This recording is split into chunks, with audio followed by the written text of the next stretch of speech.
besties. Hoorie so, ek gaan 'n braai reël die naweek. Ag sê my asseblief julle kan kom. Ek mis julle so baie.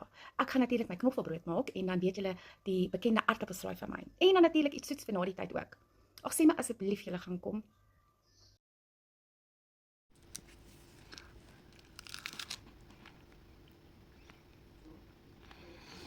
Ek wil regtig gaan. Maar ek is nou by die eet en ek is so bang vir al my progress en dan moet ek weer van voor af begin maandag. Ek weet nie om dit vir Vanessa te sê nie. Ek ruik al daai knoffelbrood. Ek wil nie na die tyd weer rol soos 'n worsie nie. Sê mens nee vir 'n braai, ek sukkel. Hoi wie, ek wil so graag kom, maar ek wil nie nou regtig alles los wat ek begin het. Ek is regtig op 'n baie goeie plek met my eetplan. So dis nie asof ek jou los nie, is net ek los daai lekker kos vir nou. Ek hoop jy verstaan. Vanessa, ek wil kuier.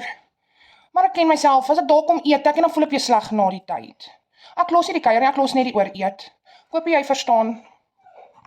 Maar julle hoef nie nee te sê vir 'n braai nie. Ek het selfs die chips begin gebruik en dit help my baie.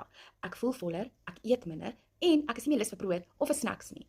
Jy drink niks snaaks of eet niks snaaks nie. Dis net 'n kapsule, dis al. Ek gaan dit saambring en dan kan julle kom kuier. Kyk net hierso. Julle het net 'n bietjie hulp nodig, dit is al.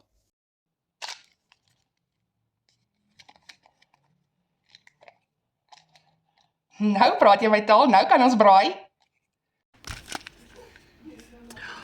Dis al wat ek nodig gehad het. So nou kan ek kom sonder daai skuldgevoelens. Dankie.